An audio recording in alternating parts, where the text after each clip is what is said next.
frontier town, known for its muscle, not its manner. In this town, Joe Medill told Abe Lincoln, "Take your feet off my desk." And Big Bill Thompson said to King George, "I'm going to punch you in the nose." But Joe Medill did write his heart out for old Abe's war. And Big Bill did build the Michigan Avenue Bridge, taproot of the Magnificent Mile. This is the town where Bathhouse John told a traction magnet, "I ain't gonna be unethical for nobody." And he wasn't either, for the first time on record. This is a town that has heard the nation's laughter at its folly and felt the nation's scorn for its crime. But when the sky lights up to the southeast, as the steel is being formed, the laughter and scorn become slag, and only the steel rings true.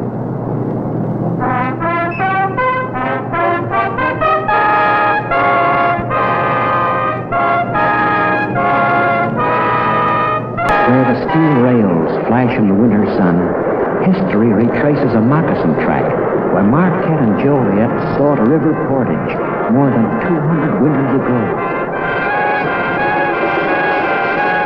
Just why they called it Chicago, nobody really knows. On the banks of a creek that was the runoff of a glacier 10,000 years ago, grew a wild onion the red man called Chicago. But there were other names he might have had in mind. Shokago, destitute, or Shagag, Indian for skunk. 1795, General Wayne wringing a treaty out of the Indians, and the 6-mile square tract of land became permanent property of the United States. Chicago's first settler was a Negro from Haiti, Baptiste Point DuSable. He built a cabin along the river and traded with his neighbors, the Potawatomis. But he had the itching foot, moving on before the territory felt its growing pains.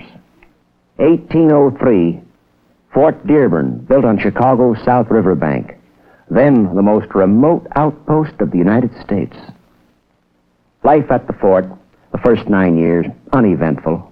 Vague rumors of an Indian uprising, but these were just rumors. Why should the Indians resent being exploited? Late spring, 1812, an order came to the commandant of the fort. Abandon the garrison. He led a handful of its settlers through Indian territory to Fort Wayne. The garrison moved out to a slow, dead march.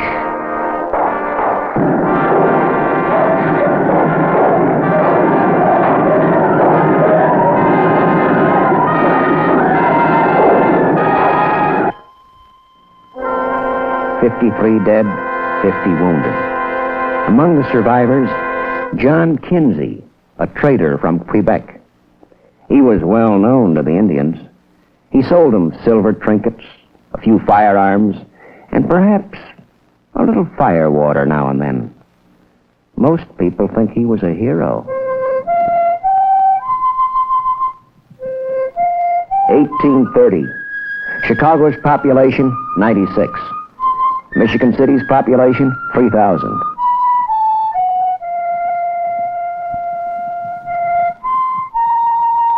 But it was in this decade that the first trickle of settlers came. They came by covered wagon, liked what they saw, and stayed put. Talk about wild pioneers. The farmers and shopkeepers danced with so much spirit, Mayor Long John Wentworth was shocked. The Indian war dance is more sensible than those which are now practiced at our fashionable parties. At one end of the town, the wicked have their dancing and card-playing. At the other end, the dour, bearded gentry with their demure wives trudged through the mud to a prayer meeting. After 16 years of digging, we opened the Illinois-Michigan Canal in 1848. And we were shipping everything from pearl buttons to brass bedsteads. Warehouses sprang up along the canal, marking the first real estate boom. William Ogden, our first mayor, gave us our first railroad line, all 10 miles of it, from here to the Des Plaines River. And you had to fight just about every merchant in the city to do it. A lot of farmers didn't like the idea of railroads either. Thought they'd scare the cows so bad they wouldn't give milk anymore.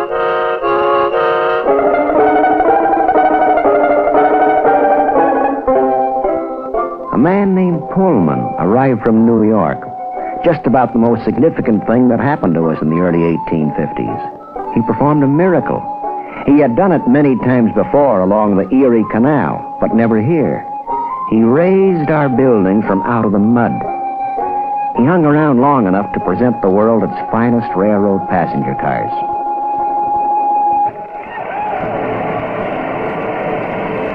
In November of 1860, the Queen City of the West was already the convention city. The new Republican Party nominated its candidate for the most portentous election in the history of the nation.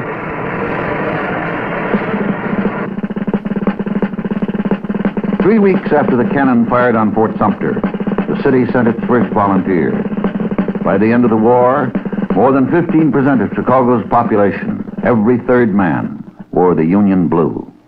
And from a factory in Chicago, Cyrus McCormick sent his new reaper to harvest the wheat-filled prairies across the north. Without McCormick's invention, the Union would be dismembered. So said the Secretary of War. And so we became the center for the manufacture of farm machinery, and the great fortunes began to rise. Men who walked to work in 1860 drove around in fine carriages 3 years later. During the Civil War, the city's population increased 70%. Taxes went up 400%. And in the last year of the war, we put up more than 6,000 new buildings. On Christmas Day, 1865, we opened the Union Stockyards. 345 acres of streets and alleys for the cattle and the hogs. For the citizens, wealth, gaudiness, and high life. And the gem of the prairies became the wickedest city since Babylon.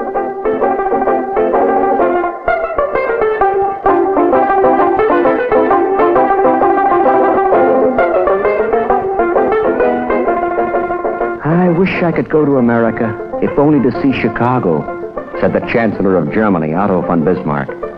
One of our own citizens said, well, we're all going to hell, and Chicago's a good place to get used to the heat.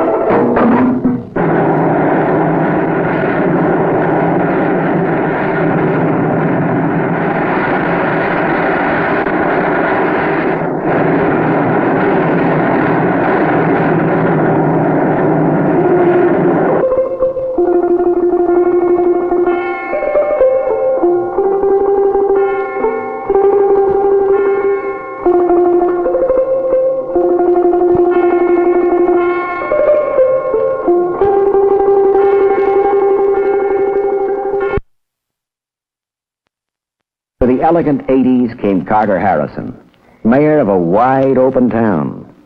Gambling and prostitution are ancient, incurable sins, he said. He was elected mayor 5 consecutive terms.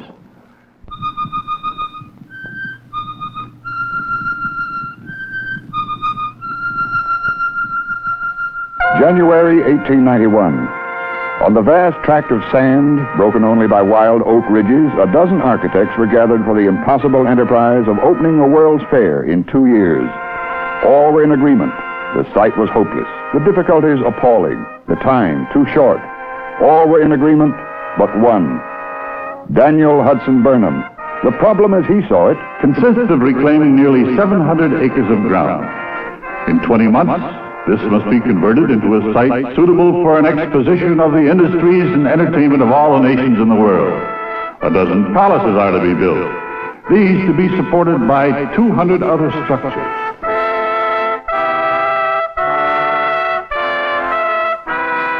The standard of the entire work should place it on a level with the monuments of other ages.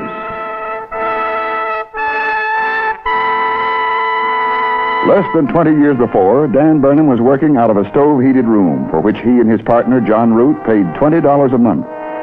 But with the rush to rebuild the city in the 1880s, Burnham and Root were on the rise. The Montauk Block was their creation. So was the Rookery, the Monadnock Block, the Masonic Temple, 21 towering stories. John Root's death in 1891 left Burnham alone to guide the World's Fair construction. And on a chill and misty morning, The 1st of May, 1893, the impossible was achieved. The Worlds Columbian Exposition.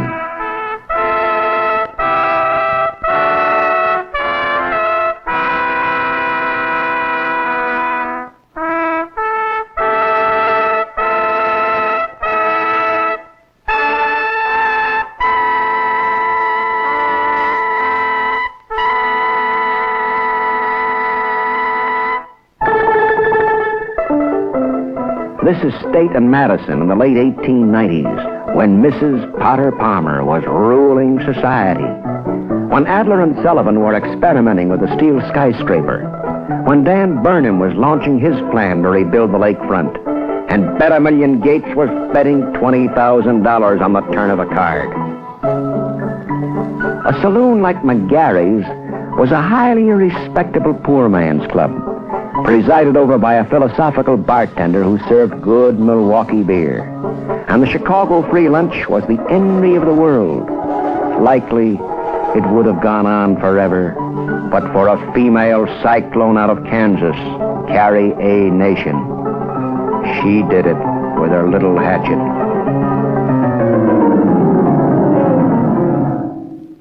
In the late 1890s, Theodore Thomas founded the Chicago Orchestra, later to become the Chicago Symphony. In an area housing the greatest diversity of peoples in the world, Jane Addams at Hull House brought to the science of social work the understanding heart.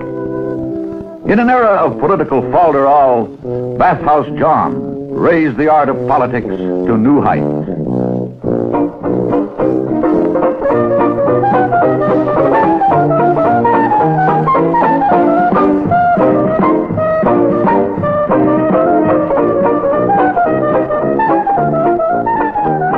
The last run of the fire horses, soon to be replaced forever by the motor-driven trucks. The Roaring '20s, the era of the common man. More than at any time in our history, the comforts of life were a reasonable prospect for the ordinary guy. It was a hopeful time, and a wild time, too.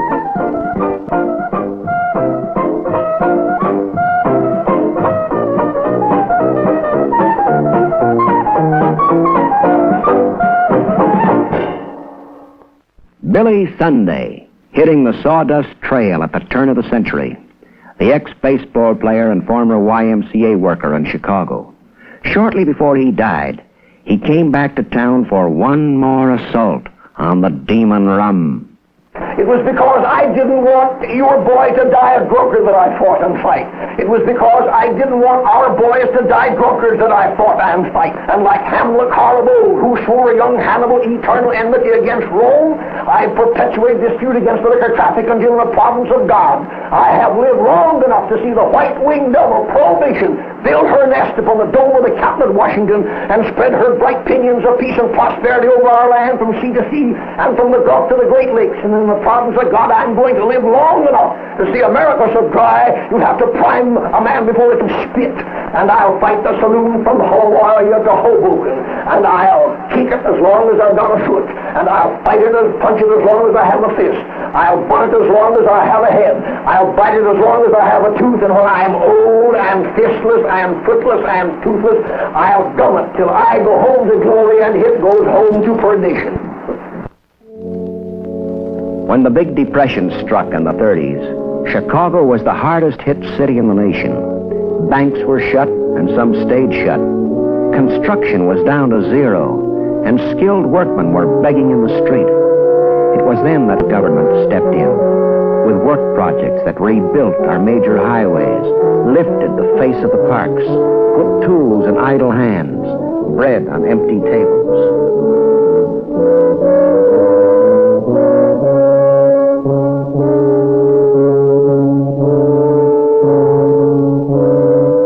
The Depression was at its worst in 33.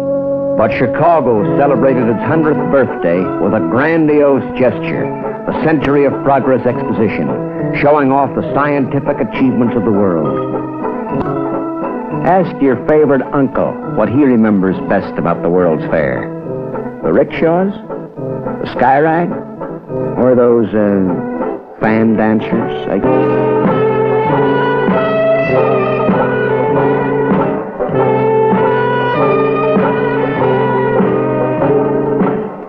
At this point, ladies and gentlemen, propriety forces us to censor Miss Bacon's performance. As you can see, she brought the house down. Performers have a habit of bringing down the house in Chicago. Here, in Soldier Field, in the year before his death, is a living testament by the most colorful minstrel man of our day. I want to sing you a real old one. I think even those who saw Dempsey and Sonny fight here many years ago will remember. Remember that night very well, because I sold programs here that night. And Mr. Axe will play the introduction, and don't forget the big band. Keep out of this, too. Are you ready, Mr. Axe? If you please.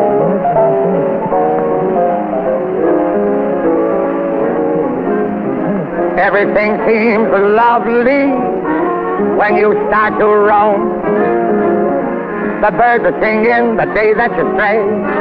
But wait until you are further away. Things won't be so lovely when you're all alone. Here's what you keep saying when you're far from home. Mammy, Mammy, the sun shines east, sun shines west.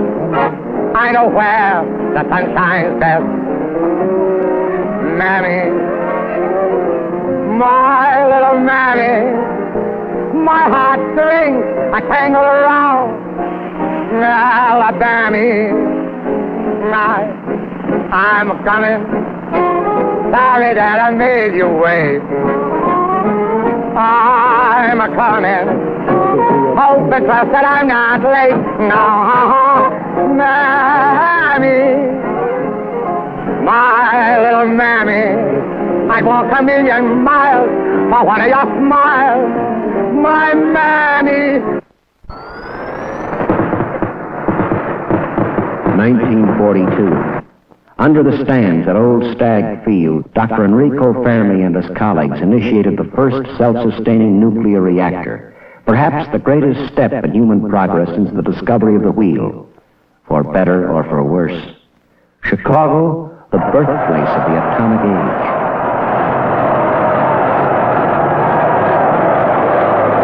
Time was when the dailies, formerly the O'Dailies, would have no truck with the Windsors, formerly the Von Bettens.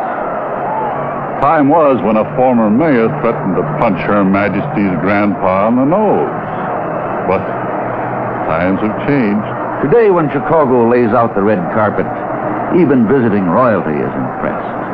Her Majesty's visit had more than just social significance. The occasion for the ceremony marked the opening of the St. Lawrence Seaway and placed Chicago among the major seaports of the world. The pace of history quickens, from a wild onion by a muddy creek to a mushroom cloud and an astronaut. Ours was a reckless, sprawling, soaring past, a sometimes shabby, sometimes glorious legacy. So it was, a frontier town of contrasts and extremes. And so it is today.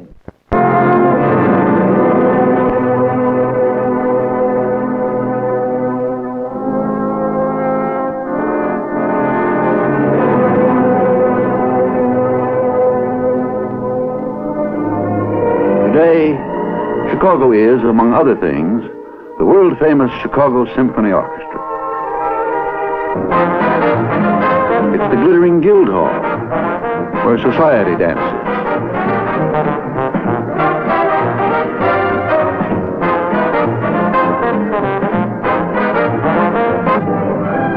And the ballet. Patrons of the fine arts attend.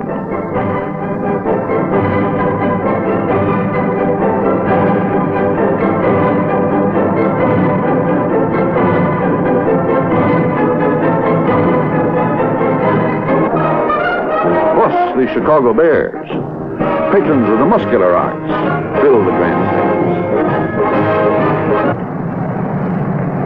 Chicago, is the tragedy of Skid Row.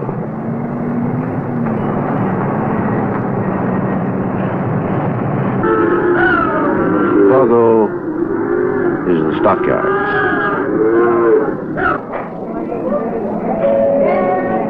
Chicago is world-famous department stores.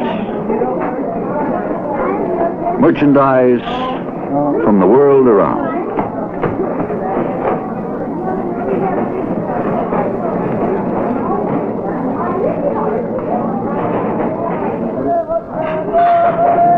Chicago is the world's busiest Maxwell Street, with merchandise from exactly the same sources.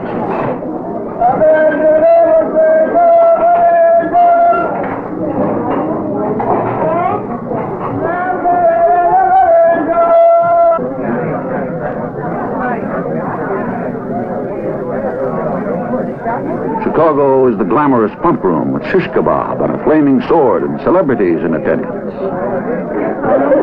Chicago is a beanery with a blue plate special, a dime for a cup of coffee, and 1,000 on a plate.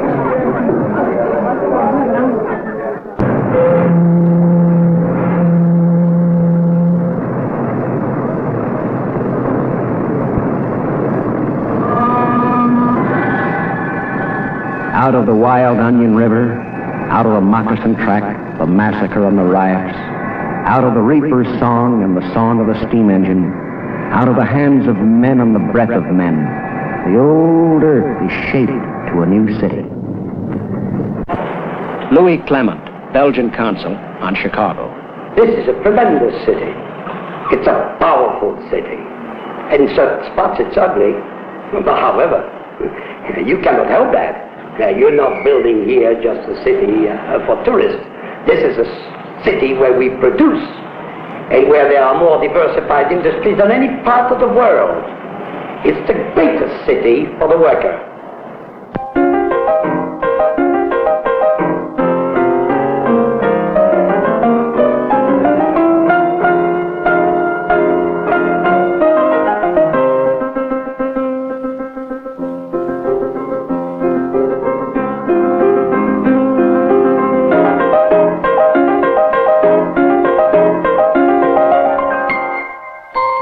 Birth city of the controlled nuclear reaction which began the atomic age, Chicago's Argonne National Laboratory today shapes nuclear science and research to tomorrow's peacetime use.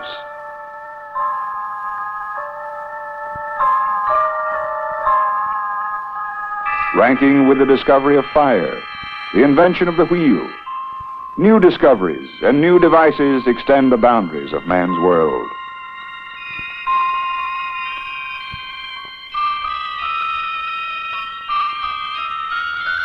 The human hand finds new mechanical skills and extensions.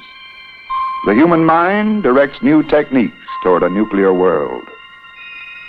In future generations, when far wiser men than we ask, where did it all begin? Chicagoans will answer, it began here. In Chicago, even natural beauty has a greater significance. Bathers find sun and air for mile upon mile of public beaches, jealously preserved at the city's doorstep. The lakefront and the great cool lake itself guarantee the city a built-in water supply, a summer resort at home, a natural air conditioner. Lakefront to loop, Chicago is a city of conventions, the greatest convention city in the world. It's no easy job to be mayor of this town. You work for today, and you plan for its future.